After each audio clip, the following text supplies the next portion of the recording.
How to send big videos on Telegram. So hello guys, welcome back to my YouTube channel. In this quick tutorial, I'll be showing you how to send big videos on Telegram. So first thing, just head over to your Telegram application and make sure you are logged into your account.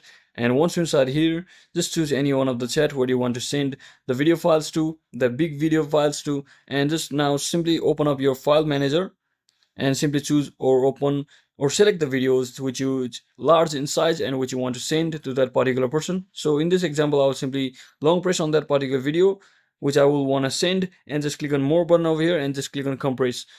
So just tap on this compress button over here. So once you successfully compress it, it will basically keep the quality as the same and it will not reduce. As you can see that the whenever you send the big files on Telegram, it will automatically reduce or compress the video, so you can already compress it externally. And now you need to select that particular file yourself from over here, which is a zip file which we just compressed, and click on share.